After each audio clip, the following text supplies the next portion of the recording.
radio show. This gentleman joining us now is the person who has been on more than anyone. Always a treat to have Nils Lofgren on the show. Good morning, Nils. Good morning, Tom. Great to be on your show as always. And you are still in beautiful Arizona. Yeah, we actually got quite a bit of rain last night, which is very unusual, and we've had a beautiful winter and felt awful on the TV watching the polar vortex slam the entire rest of the country, in particular my in-laws in Jersey and my family down in the D.C. area. Awful winters. So, yeah, we're in the mild part of the country. Beautiful. Now, you spent a lot of the early part of the year in the UK. Yeah, we went. Actually, Amy made the whole trip, too. She was our merch girl, and we spent January in England, Scotland, and did about, I think, 16 shows, like my acoustic duo with Greg Varlotta that, of course, I'm headed off to Jersey in the Northeast with next week. And, it was the winter, but it's really a cool thing. We have a tour bus and a tour manager, so you can just focus on the shows. God help me if I was driving on the wrong side of the road over there. So, yeah, we really got our sea legs and did some good work, and excited to take that show back to the States. And, it's always fun to get back to my own music after a long E Street run. I kind of feel refreshed and excited because I've had a break from it, but I'm not musically rusty, of course, because I've been immersed in some, in that incredible band and our body of work there. One of the great releases of 2014 was your box set, Face the Music. Were you pleased with how everything came together with that? Yeah, well, I was very pleased. We spent 2 years basically producing it from our home. Amy helped enormously working with the art directors and all the packaging and everything else. And, it was 5 decades of music that had to be married together. And to their credit, Concord Fantasy Records let me handpick every track, and they went and got the rights to it, and most of them were out of print. And all through the years, I tried to buy my own music back from the companies. They always said no. So it was an extraordinary project, and I'd really forgotten how busy I'd been really as a solo artist, and, of course, my great band Grin, who I have, incredible fond memories of. And it was amazing, to handpick all that, all the songs over the best of 46 years. And then we had 2 bonus tracks with 40 basement tapes. I got to finally share a lot of the songs that, home demos, basement tapes, B-sides, rarities that never got heard before. And there's, of course, the 10th disc is a DVD with some rare footage.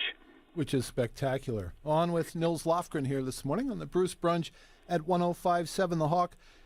Speaking of archival releases, are you hip to these Bruce Springsteen E Street Band concerts that are now finding their way to our homes? I'm not sure. I don't think so. I know on the road we were happy to hear that they were making some of the shows, a quick mix by our great sound man and Bruce available for downloads, and I was happy to hear that, but it sounds like what you're speaking of is something different. Yes, there are now archival releases coming out. Have been 4 so far, and they're pretty darn spectacular. Wow, that's great. I'm hoping that the next one is a Nils Lofgren era show. We haven't gotten to Nils yet, so.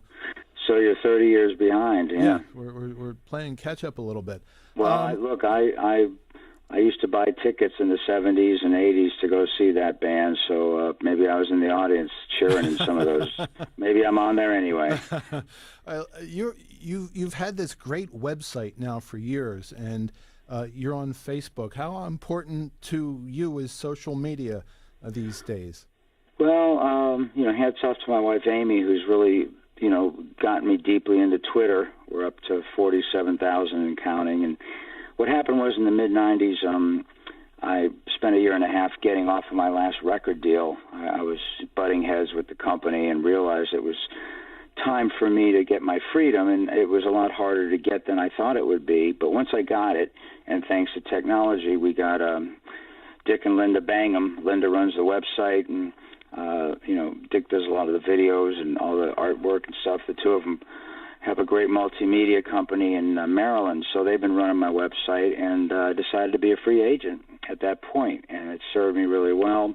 It's one of the good things about technology. And, of course, there's a lot of free music, free downloads, free videos. I try to put a note in there every few weeks, let people know what I'm doing. And, of course, Linda oversees a Facebook page, which I check regularly. And I'm hands-on with the Twitter with Amy's help.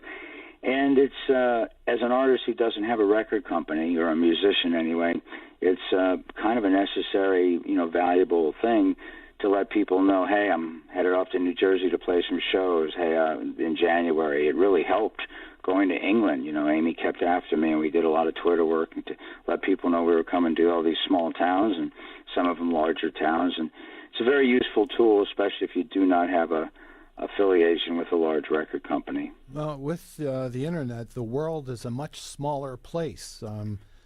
Being able to, you would play a show and I would see pictures from you with some happy people, a couple hours later, yeah.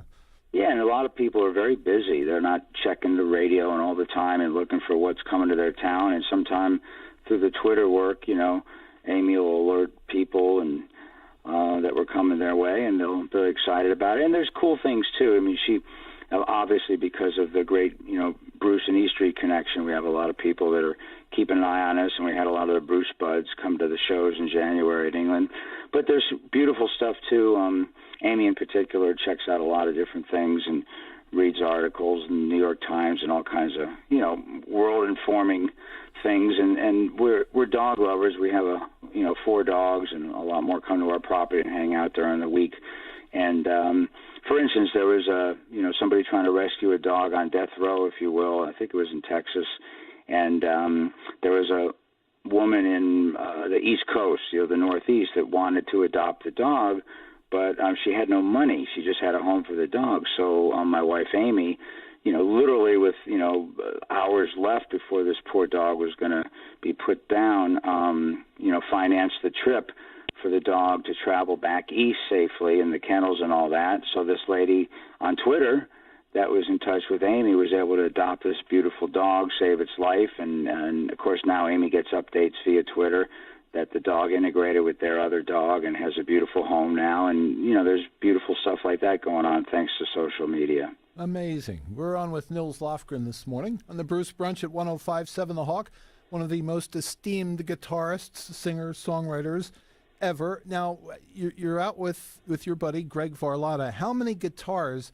do you bring on this kind of tour?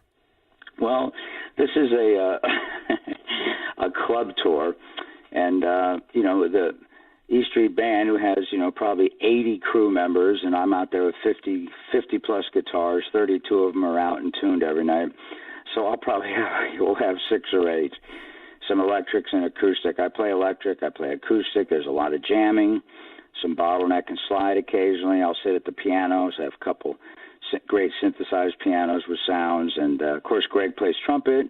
He tap dances. We use him as a percussionist. As opposed to the show and tell Broadway thing sometimes, he's a very serious percussion player, kind of like the school of Savion Glover, Gregory Hines.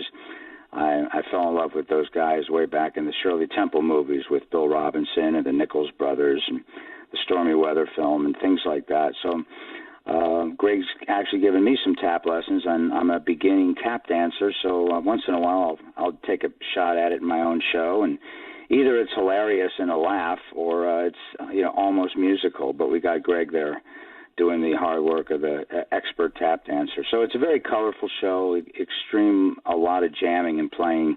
And, of course, I've got, hundreds of songs from the last 46 years to choose from. And these bonus discs with 40 rarities gave me a lot of songs I hadn't been thinking of really to put into the show and alternate. So we're excited to get back out, especially in the Northeast and New Jersey, where I'm an honorary New Jersian. I think we've got, I married a girl I met at the Stone Pony, and been up and down that turnpike probably more than anyone who lives there. So. Well, you're back in Jersey on May 1st in Wyckoff, and then on Sunday, May 3rd, a week away in Newton at the Newton Theater. B.B. King's in New York City on May 4th, and then here back at the Shore, Nils Lofgren on Saturday, May 9th at the Pollock Theater, which is I can't think of a better place to see you. I love seeing you there. What's that room do for you? Yeah, it's a beautiful room. It's you like it because there's a little bit of space. It's a larger stage, and I like to flail around a bit so we can kind of set up and just, it's a very intimate show. There's just two of us, but it gives us room to jump around and kind of flail around and let the music, do its thing. And, bring along Frank Marchand, a great sound man, and Paulie Westbrook, the backline tech, and, got a great tour manager, Matt Bittman, and Jeremy Reichwein, who's been on the Bruce tours too. So we got a good crew. It's a very colorful show. It's a pretty complex show for two people, and we try to be pretty loud and powerful and kind of, dominate the room with hopefully some beautiful sounds and some powerful jamming, and do a very colorful, passionate show for everybody. Can't wait. And just Tom, I'm sorry to interrupt. Yep. If you go to nilslofgren.com, there's the venues listed and contact numbers and all the details if anyone wants to further consider coming to check us out. We'd love to have the best crowd we could there, and I appreciate you spreading the word. Absolutely, and I can't wait to see you again back at the Pollock Theater. Nils Lofgren. Now, I've been giving away tickets for the Pollock Theater show. Folks who win those tickets become eligible for a front row upgrade and to meet you, Nils. Oh, that sounds great. Yeah. And so some lucky person's going to be going eye to eye with you while you're tap dancing, for crying out loud. So. Yeah, I tend to not. It's such a challenging thing to do, and I'm such a beginner. I probably won't be. I'll be staring at my feet the whole time. But I'm happy to say hi to the contest winners before the show and look them in the eye. There you go. So let's give away a pair now. Nils, you pick what number caller will be graced with these tickets. Well, you know what? Why don't we go with caller 4? Okay. We're going low, and I like it. I'm glad you didn't pick caller number 804. So caller number 4 it is. You want me to pick a higher number? No. I love caller number 4. Caller number 4 is my favorite number at 1-877 Hawk 1057. Once again, the number right here in the studio, 1-877 Hawk 1057. Nils, it's always a pleasure, and I thank you for your time and just sharing your beautiful self with us always here on the Bruce Brunch. Thank you. Yeah, thanks so much, Tom, and very excited to get back to Jersey and play some shows for everyone. Thanks for spreading the word. Yeah, and I will see you. Oh, the dogs are barking. They're calling Dad to. Yeah, they're like, why aren't we walking outside yet and chasing rabbits? Well, you get Fortunately, the rabbits outrun them, thank God. Well, all right, Nils. I'll see you in a couple weeks, and I'm sure a lot of folks listening will as well. Nils Lofgren, thank you. Sounds great, Tom. Thank you. Thank you.